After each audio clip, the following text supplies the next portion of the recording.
Perkenalkan, nama lengkap saya Lucia Kaleboka, NIM 206111034, Prodi PGSD, kelas A semester 2. Baik, sekarang saya akan menjelaskan mengenai model-model pembelajaran yang sesuai dengan pendekatan saintifik. Yang pertama, 1. Problem based learning. A. Model problem based learning merupakan model pembelajaran dengan pendekatan pembelajaran siswa pada masalah autentik sehingga dapat menyusun pengetahuannya sendiri, menumbuh kembangkan keterampilan yang lebih tinggi dan inquiry, memandirikan siswa, dan meningkatkan kepercayaan diri sendiri. B. Tujuan. Tujuan yang ingin dicapai oleh problem based learning adalah kemampuan siswa untuk berpikir kreatif, analitis, sistematis, dan logis untuk menemukan alternatif pemecahan masalah melalui eksplorasi data secara empiris dalam rangka menumbuhkan sikap ilmiah. C. Filosofi.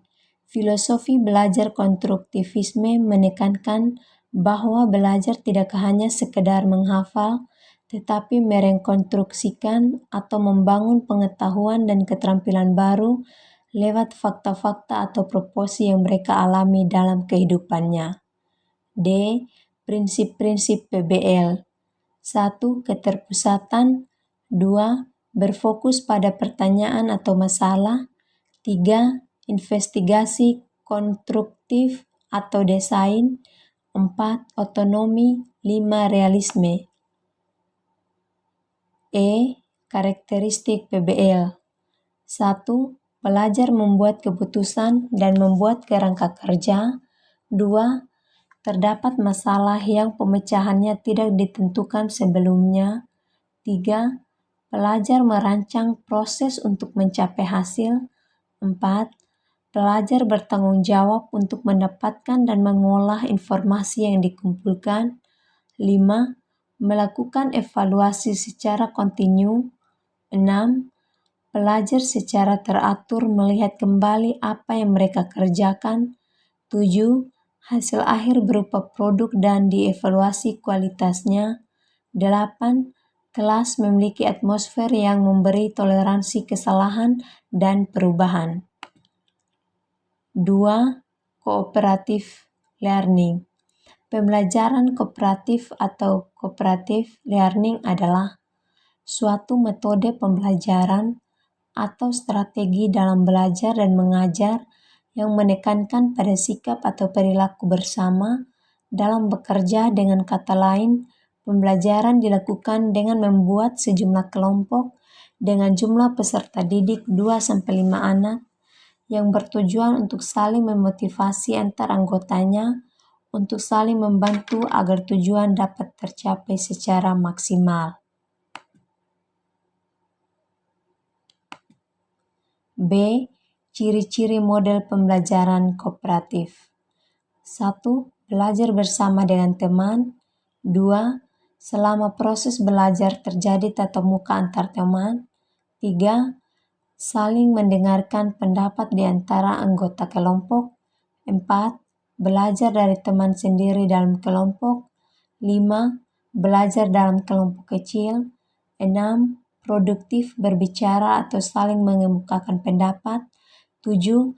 Keputusan tergantung pada siswa sendiri. 8. Siswa aktif. C. Tujuan pembelajaran kooperatif. 1. Meningkatkan hasil akademik dengan meningkatkan kinerja siswa dalam tugas-tugas akademiknya. 2. Siswa yang lebih mampu akan menjadi narasumber bagi siswa yang kurang mampu yang memiliki orientasi dan bahasa yang sama. 3. Memberi peluang agar siswa dapat menerima teman-temannya yang mempunyai berbagai perbedaan latar belajar. 4. Perbedaan itu tersebut antara lain perbedaan suku, agama, kemampuan akademik, dan tingkat sosial. Yang kelima, mengembangkan keterampilan sosial siswa.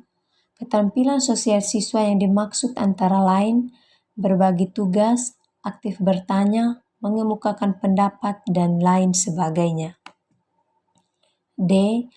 Prinsip dasar pembelajaran kooperatif. 1. Setiap anggota kelompok atau siswa-siswi memiliki bertanggung jawab atas semua yang dilakukan dalam kelompoknya. 2. Setiap anggota kelompok harus tahu bahwa semua anggota kelompok memiliki tujuan yang sama. 3. Setiap anggota kelompok harus berbagi tugas dan tanggung jawab yang sama di antara anggota kelompok. 4. Setiap anggota akan dievaluasi. 5. Setiap anggota kelompok berbagi kepemimpinan dan membutuhkan keterampilan untuk belajar bersama selama proses pembelajaran. 6. Setiap anggota kelompok akan diminta bertanggung jawab secara individual atas materi yang ditangani dalam kelompok kooperatif. E. Unsur-unsur pembelajaran kooperatif. 1. Para siswa membagi tugas dan berbagi tanggung jawab di antara para anggota kelompok. 2. Para siswa diberi satu evaluasi atau penghargaan yang akan ikut berpengaruh terhadap evaluasi kelompok. 3. Para siswa berbagi kepemimpinan sementara mereka memperoleh keterampilan bekerja sama selama belajar. 3. Project Based Learning. A. Project Based Learning merupakan sebuah model pembelajaran yang sudah banyak dikembangkan di negara-negara maju seperti Amerika Serikat. Jika diterjemahkan dalam bahasa Indonesia, Project Based Learning bermakna sebagai pembelajaran berbasis proyek. Yang ke B, ciri-ciri pembelajaran berbasis proyek. 1. Melibatkan para siswa dalam masalah-masalah kompleks, persoalan-persoalan dunia nyata, dimanapun para siswa dapat memilih dan menentukan persoalan atau masalah yang bermakna. 2. Para siswa diharuskan menggunakan penyelidikan, penelitian keterampilan perencanaan, berpikir kritis dan kemampuan memecahkan masalah saat mereka menyelesaikan proyek. 3. Para siswa diharapkan mempelajari dan menerapkan keterampilan dan pengetahuan yang dimilikinya dalam berbagai konteks ketika mengerjakan proyek. C. Keuntungan pembelajaran berbasis proyek. 1. Meningkatkan motivasi belajar peserta didik untuk belajar, mendorong kemampuan mereka untuk melakukan pekerjaan penting dan mereka perlu untuk dihargai. 2. Meningkatkan kemampuan pemecahan masalah. 3. Membuat peserta didik menjadi lebih aktif dan hasil memecahkan problem-problem yang kompleks. D. Kelemahan pembelajaran berbasis proyek. 1. Memerlukan banyak waktu untuk menyelesaikan masalah. 2. Membutuhkan biaya yang cukup banyak. 3. Banyak instruktur yang merasa nyaman dengan kelas tradisional, di mana instruktur memegang peran utama di kelas. 4. Banyaknya peralatan yang harus disediakan. 4. Inquiry. A.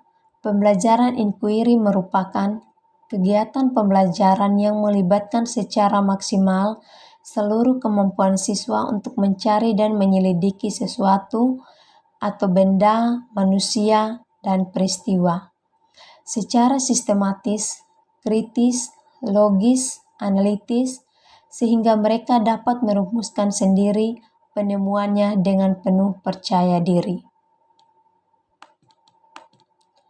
B. Prinsip-prinsip pembelajaran inquiry. 1. Berorientasi pada pengembangan intelektual. 2. Prinsip interaksi. 3. Prinsip bertanya dan berpikir. 4. Prinsip keterbukaan. C. Langkah-langkah pelaksanaan pembelajaran inquiry. 1. Mengembangkan hipotesis, Kemampuan yang dituntut dalam mengembangkan hipotesis adalah menguji dan menggolongkan data yang dapat diperoleh, melihat dan merumuskan hubungan yang ada secara logis dan merumuskan hipotesis. 2. Menguji jawaban tentatif. Kemampuan yang dituntut adalah merakit peristiwa terdiri dari mengidentifikasi peristiwa yang dibutuhkan, mengumpulkan data, dan mengevaluasi data. Menyusun data terdiri dari mentranslasikan data, menginterpretasikan data, dan mengklasifikasikan data. Analisis data terdiri dari melihat hubungan, mencatat persamaan dan perbedaan, dan mengidentifikasi trait, sekuensi, dan keteraturan. 5. Discovery. Discovery learning adalah model pembelajaran yang mengarahkan peserta didik untuk menemukan sendiri pengetahuan yang ingin disampaikan dalam pembelajaran. Penjelasan tersebut senada dengan pendapat Hanafiya yang menyatakan bahwa model pembelajaran discovery learning adalah rangkaian kegiatan pembelajaran yang melihatkan secara maksimal seluruh kemampuan peserta didik untuk mencari dan menyelidiki secara sistematis, kritis, dan logis, sehingga mereka dapat menemukan sendiri pengetahuan, sikap, dan keterampilan sebagai wujud adanya perubah. B. Ciri-ciri model pembelajaran. 1. Mengeksplorasi dan memecahkan masalah untuk menciptakan, menggabungkan, dan menggeneralisasi pengetahuan. 2. Pembelajarannya berpusat pada siswa. 3. Kegiatan pembelajaran dilaksanakan untuk menggabungkan pengetahuan baru dan pengetahuan yang sudah mapan. C. Kelebihan dari belajar inquiry. 1. Membantu peserta didik untuk mengembangkan kesiapan serta penguasaan keterampilan dalam proses kognitif. 2. Peserta didik memperoleh pengetahuan secara individual sehingga dapat dimengerti dan mengedap dalam pikirannya. 3. Dapat membangkitkan motivasi dan gairah belajar peserta didik untuk belajar lebih giat lagi. 4. Memberikan peluang untuk berkembang dan maju sesuai dengan kemampuan dan minat masing-masing. D. Kelemahan atau kekurangan.